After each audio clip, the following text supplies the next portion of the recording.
Hello everyone, welcome another video. तो video start करने से पहले अगर आप हमारे चैनल पर नए हैं तो चैनल को सब्सक्राइब कर लीजिए और वीडियो पसंद आती है तो लाइक भी कर लीजिए।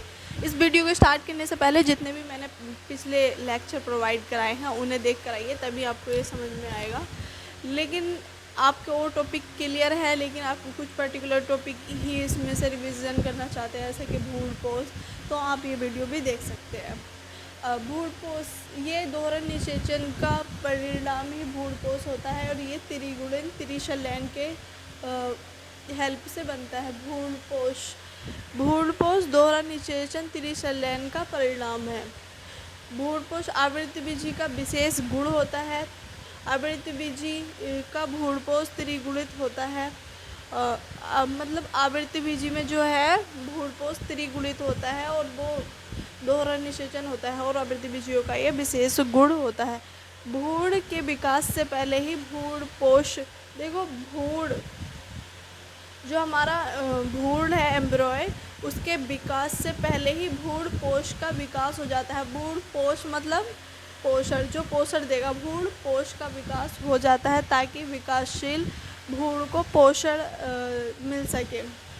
हमारे भ्रूण के निर्माण से पहले ही हमारे भ्रूण पोष का विकास हो जाता है ताकि विकासशील भ्रूण को पोषण मिल सके।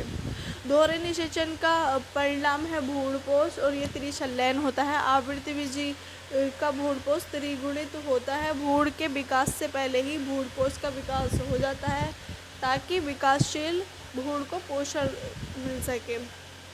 हम बात करते हैं कैसे बनता है हमारा भ्रूण पोष। वैसे तो ये पहले भी बता दिया है अब, लेकिन फिर बता देती हूँ मैं। दो ध्रुवीय, जैसे हमारा ये बीजांड है तो यहाँ पर दो ध्रुवीय केंद्रक होते हैं। ये 3 तंतुमय संचूर पे सामुच्चय और ये 2 सहायक सेल होती हैं और बीच में बीजांड होती है। तो ये 2 ध्रुवीय केंद्र एक ईंधन नरयुग्मक मिलके त्रिशल्यन करते हैं। 2 ध्रुवीय केंद्रक तो ये हो गए, 2 ध्रुवीय केंद्रक और एक नरयुग्मक ये मिलके प्राथमिक भ्रूण पोष केंद्रक बनाते हैं जो त्रिगुणित होता है, त्रिशल्यन से बनता है। प्राथमिक भ्रूण कोशिका का निर्माण होगा, फिर भ्रूण पोष का निर्माण होगा। याद रखिए, 2 ध्रुवीय केंद्रक और एक नरयुग्मक मिलके बनाएंगे प्राथमिक भ्रूण पोष केंद्रक। प्राथमिक भ्रूण पोष फिर बनके बनेगा कोशिका, प्राथमिक भ्रूण पोष कोशिका, फिर बनेगा हमारा भ्रूण पोष। अब ये कितने प्रकार के होते हैं? 2 प्रकार के होते हैं। पहला भ्रूण पोष मुक्त केंद्रीय भ्रूण पोष और कोशिकीय भ्रूण पोष। वैसे तो हम इसे और डिटेल में भी पढ़ सकते हैं, लेकिन आपके बोर्ड एग्जाम से इतना इम्पोर्टेंट नहीं है ये। मुक्त केंद्रीय भ्रूण पोष, नारियल पानी, एग्जाम्पल नारियल पानी। मुक्त केंद्रीय भ्रूण पोष का एग्जाम्पल नारियल पानी। कोशिकीय भ्रूण पोष का एग्जाम्पल नारियल पानी। भ्रूण पोष हमारे 2 प्रकार के होते हैं। मुक्त केंद्रीय भ्रूण पोष नारियल पानी, कोशिकीय भ्रूण पोष नारियल गिरी। मुक्त केंद्रीय भ्रूण पोष नारियल पानी, कोशिकीय भ्रूण पोष नारियल गिरी। फिर से एक बार इसे पे नज़र मान लीजिए। भ्रूण पोष दोहरा निषेचन त्रिशल्यन का परिणाम, दोहरे निषेचन का परिणाम ही भ्रूण पोष है। आवृत्ति बीजी का भ्रूण पोष त्रिगुणित होता है और आवृत्ति बीजी का विशेष गुण होता है भ्रूण पोष। भ्रूण के विकास से पहले ही भ्रूण पोष का विकास हो जाता है ताकि विकासशील भ्रूण को पोषण मिल सके। और 2 ध्रुवीय केंद्रक और एक नरयुग्मक मिलकर प्राथमिक भ्रूण पोष केंद्रक बनाएंगे।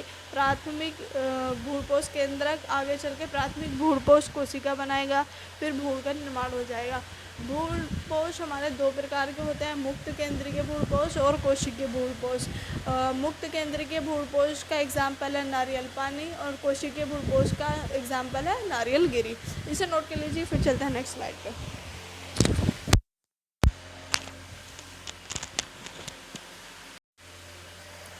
आई होप कि वो नोट कर लिया होगा। अब बात करते हैं भ्रूण की। अभी हमने भ्रूण पोष पढ़ा, अब हम बात करते हैं भ्रूण की। ये नरयुग्मक और मादा युग्मक से पहले बनता है जाइगोट जो द्विगुणित होता है और जाइगोट आगे कोशिका में विभाजन करते करते भ्रूण बनाएगा जो द्विगुणित होता है। फिर से इसे एक बार बिल्कुल दिमाग में फिट करके रखना है कि नरयुग्मक और मादा युग्मक मिलकर द्विगुणित जाइगोट बनाएंगे और जाइगोट मिलकर द्विगुणित भ्रूण का निर्माण करेंगे। भ्रूण के विकास से पहले ही भ्रूणपोष का विकास हो जाता है ताकि भ्रूण को पोषण मिल सके। ये हमने पिछली स्लाइड में भी पढ़ा था। ये इस बार मैं इसलिए लिखवा रही हूँ ताकि आपको याद हो जाए। भ्रूण के विकास से पहले ही भ्रूणपोष का विकास हो जाता है। भ्रूण के विकास से पहले ही भ्रूणपोष का विकास हो जाता है ताकि हमारे भ्रूण को पोषण प्रदान हो सके। डाइकोट बीज एवं मोनोकोट में अंतर होता है, परंतु दोनों में भ्रूण का प्रारंभिक विकास समान होता है। डाइकोट द्विबीजपत्री और एक बीजपत्री में अंतर होता है बहुत ज़्यादा, लेकिन उनके भ्रूण की विकास की बात करें, प्रारंभिक भ्रूण के विकास की बात करें, देखिए ये लिखा है प्रारंभिक, इसे नोट कर लिए, प्रारंभिक विकास। प्रारंभिक विकास दोनों का सेम होता है, चाहे वो डाइकोट बीज हो या मोनोकोट बीज हो, दोनों में प्रारंभिक विकास भ्रूण का समान होता है। वैसे तो बहुत अंतर है डाइकोट बीज में, मोनोकोट बीज में, भ्रूण में, लेकिन उनके प्रारंभिक भ्रूण का विकास समान होता है। सबसे पहले युग्मनज से हमारा प्राक भ्रूण बनता है, फिर गोलाकार भ्रूण बनता है, गोलाकार भ्रूण के बाद में हृदयाकार भ्रूण बनता है, परिपक्व भ्रूण बनता है। इसका क्रम याद कर लीजिए, ये नीट के पॉइंट ऑफ व्यू से भी बहुत ज़्यादा इम्पोर्टेंट है और बोर्ड एग्ज़ाम के पॉइंट ऑफ व्यू से भी तो इम्पोर्टेंट है ही।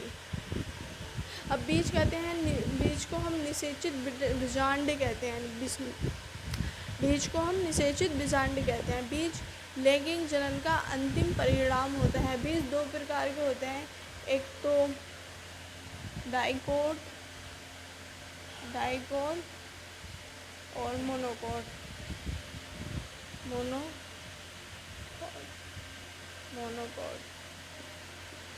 इसे याद रख लीजिए, एक बार इसे और रिवाइज कर लीजिए। हमारा भ्रूण नर युग्मक और मादा युग्मक, सबसे पहले नर युग्मक और मादा युग्मक आएगा, फिर दोनों मिलके और जाइगोट बनाएंगे। जाइगोट आगे चल के कोशिका में विभाजन करके भ्रूण बनाएगा। भ्रूण के विकास से पहले ही हमारे भ्रूणपोष का विकास हो जाता है ताकि हमारे भ्रूण को पोषण मिल सके। डाइकोट बीज एवं मोनोकोट बीज में अंतर होता है, परंतु दोनों में भ्रूण का प्रारंभिक विकास समान होता है। डाइकोट बीज एवं मोनोकोट में अंतर होता है, परंतु दोनों में भ्रूण का प्रारंभिक विकास समान होता है। युग्मनज बनेगा सबसे पहले, फिर उसके बाद प्राकभ्रूण बनेगा। प्रारंभ भ्रूण मतलब प्रारंभिक भ्रूण, और फिर उसके बाद गोलाकार भ्रूण, फिर हृदयकार भ्रूण, फिर परिपक्व होकर भ्रूण बन जाएगा। बीज आते हैं, बीज को हम निषेचित बीजांड कहते हैं। बीज लैंगिक जनन का अंतिम परिणाम होता है। ये दो प्रकार के होते हैं, डाइकोट और मोनोकोट। इसे